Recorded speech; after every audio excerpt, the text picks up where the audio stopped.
आरक्षण एका अनपढ माणसाच्या आंदोलनाला बळी पडून चुकून शासनानं संपवलेलं आहे. आता मूळ ओबीसी या भेंडांना, धनदांडग्यांना, जातकालियांना त्यांच्याबरोबर स्पर्धा करू शकत नाही. आता ओबीसीमधल्या भटक्यांनी, विमुक्तांनी, बलुत्या आलुत्यांनी, गावगाड्यातल्या पांचाळ वगैरे या तारुणारुणी सगळ्यांनी आता आपलं काम भलं, आपला धंदा भला. आणि आता तुमच्यावर नेहमी गुलामीचीच इथून पुढे तुम्हाला करावी लागणार आहे. हे आंदोलन फक्त आरक्षण, शिक्षण, नोकऱ्या, लेकरं बाळं असं नाही.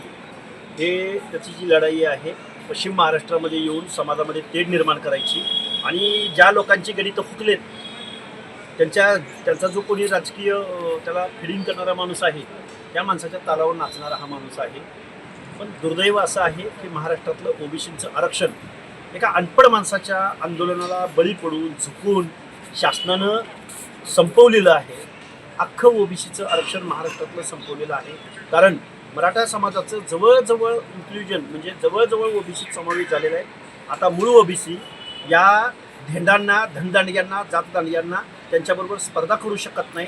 आता ओबीसीमधल्या भटक्यांनी, विमुक्तांनी, बलुत्या आलुत्यांनी, गावगाड्यातल्या पांचाळ वगैरे ह्या तारुणारुणी सगळ्यांनी आता आपलं काम भलं, आपला धंदा भला. तुम्ही आता तुमच्यावर नेहमी गुलामीचीच इथून पुढे तुम्हाला करावी लागणार आहे. तुम्हाला ओबीसीचं आरक्षण संपलं याची जाणीव होईना. माझी सर्व तमाम ओबीसी बांधवांना सांगणं आहे की हा जो माणूस फिरतोय महाराष्ट्रामध्ये, आता तो पश्चिम महाराष्ट्रामध्ये फिरतोय, ह्याला कोणीतरी सांगा की पश्चिम महाराष्ट्रातल्या तालुक्यामध्ये ओबीसीची संख्या किती आहे आणि ओबीसीला आत्ता नाही तर कधीच नाही. त्यामुळे ओबीसी बांधवांनो जागं व्हा, नाहीतर लेकरा बाळांचे पुढचे तुमचे एखादा पंचायती मेंबर, एखादा झडपी मेंबर आता विसरून जा. फलटण पंचायत समितीचे सभापती हे मराठा आहेत आणि त्यांचं पण ओबीसी प्रमाणपत्र आहे, याविषयी काय सांगचाल? हे बघा, फलटणच्या ज्या सभापतीपदी शिवांजली भोसले सभापती झालेले आहेत, लाज वाटते मला या फलटण तालुक्यातल्या बहुसंख्येनं राहणाऱ्या ओबीसींची. अरे तुमचं आरक्षण जात बदलून, दाखला बदलून एका प्रस्थापित माणसानं तुमचे मेंबर असताना सुद्धा त्यांनी ते पद घेतलंय आणि तुम्ही त्यांच्या पाठीमागं जाताय, त्यांची गुलामी करताय. अरे थोडं तरी मनाला लाजा. आमच्या ह्या शिवांजली भोसले आहेत, त्यांच्या विरोधामध्ये साखरवाडी गणामधनं कमल माडकर नावाच्या एक धनगर समाजातल्या भगिनी होत्या. आता इथून पुढच्या कालावधीमध्ये असंच होत राहणार आहे. ओबीसींना माझं सांगणं आहे, आता लढा करा किंवा मरा. आम्ही उद्या सोलापूरला जात आहोत. सोलापूर परिसरामधल्या ओबीसी बांधवांशी संवाद साधत आहोत आणि खूप मोठा जनलढा उभा करायचा आम्ही आव्हान करतोय. ओबीसींनी ठरवायचंय काय करायचं आणि काय नाही. जरांगे पाटलांच्या माध्यमातून मंत्री असेल किंवा मुख्यमंत्री असेल त्यांना वेगळ्या भाषेत म्हणजे अवाच्य भाषेत असे बोललं जाते, काय कारण आहे? बघा, लक्ष्मण हाकेंनी एक शब्द बोलला तर लगेच सगळे म्हणतायत की लक्ष्मण हाकेंनी वैयक्तिक बोलू नये. जरांगे रोज मुख्यमंत्र्यांची, महसूल मंत्र्यांची, उपमुख्यमंत्र्यांची, छगनराव भुजबळ साहेबांची सगळ्यांची आयमाय काढतोय रोज. अरे गुलामानो, अरे एवढं सत्तेचं काय पडलंय तुम्हाला? अरे एक माणूस रोज 2-4 मंत्र्यांवरती टीका करतोय, शिव्या देतोय, मुख्यमंत्र्यांची आयमाय काढतोय. एक ब्र शब्द तुम्ही बोलत नाही. याच ठिकाणी आमचा दलित बांधव असता, याच ठिकाणी एखादा आमचा मुस्लिम बांधव असता, याच ठिकाणी आमच्यासारखा एखादा भटका माणूस असता तर तुम्ही लकाओ त्याचं घर ठेवलं असतं का? कशाला घाबरतोय तुम्ही? आणि तुम्ही सत्तेत बसलाय.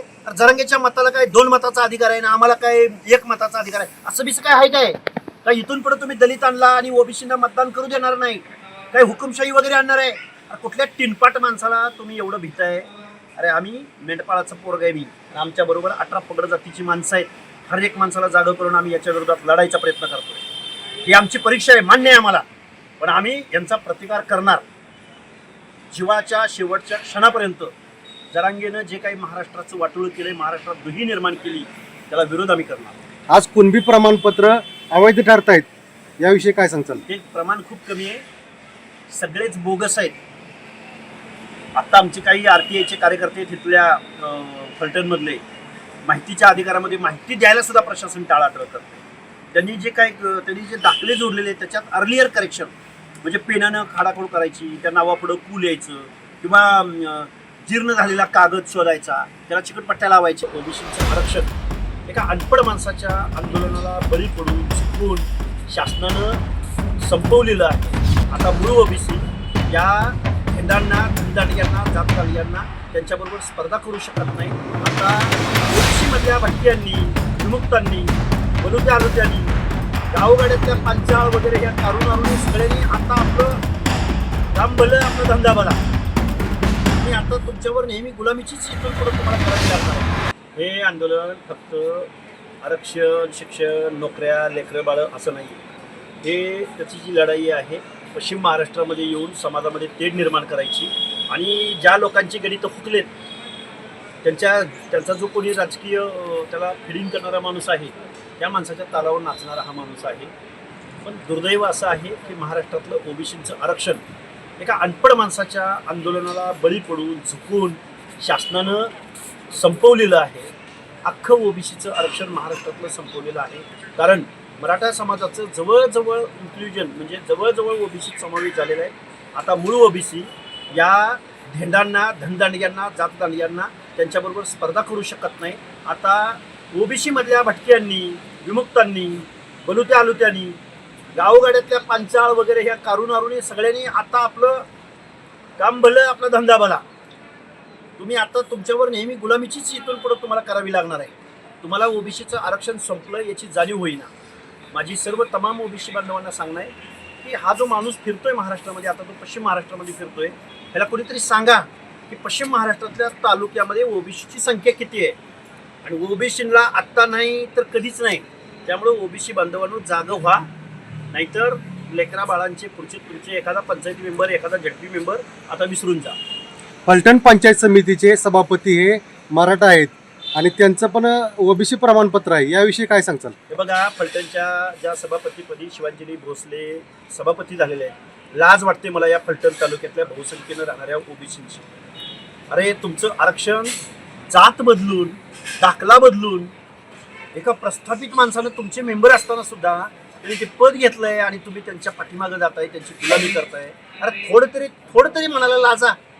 आमच्या ह्या शिवांजली भोसले आहेत, त्यांच्या विरोधामध्ये साखरवाडी गणामधनं कमल माडकर नावाच्या एक धनगर समाजातल्या भगिनी होत्या. आता इथून पुढच्या कालावधीमध्ये असंच होत राहणार आहे. ओबीसींना माझं सांगणं आहे, आता लढा करा किंवा मरा. आम्ही उद्या सोलापूरला जात आहोत. सोलापूर परिसरामधल्या ओबीसी बांधवांशी संवाद साधत आहोत आणि खूप मोठा जनलढा उभा करायचा आम्ही आव्हान करतोय. ओबीसींनी ठरवायचंय काय करायचं आणि काय नाही. जरांगे पाटलांच्या माध्यमातून मंत्री असेल किंवा मुख्यमंत्री असेल त्यांना वेगळ्या भाषेत म्हणजे आवाजच्या भाषेत असे बोललं जाते. काय कारण आहे? बघा, लक्ष्मण हाकेंनी एक शब्द बोलला तर लगेच सगळे म्हणतायत की लक्ष्मण हाकेंनी वैयक्तिक बोलू नये. जरांगे रोज मुख्यमंत्र्यांची, महसूल मंत्र्यांची, उपमुख्यमंत्र्यांची, छगनराव भुजबळ साहेबांची सगळ्यांची आयमाय काढतोय रोज. अरे गुलामानो, अरे एवढं सत्तेचं काय पडलंय तुम्हाला? अरे एक माणूस रोज 2-4 मंत्र्यांवरती टीका करतोय, शिव्या देतोय, मुख्यमंत्र्यांची आयमाय काढतोय.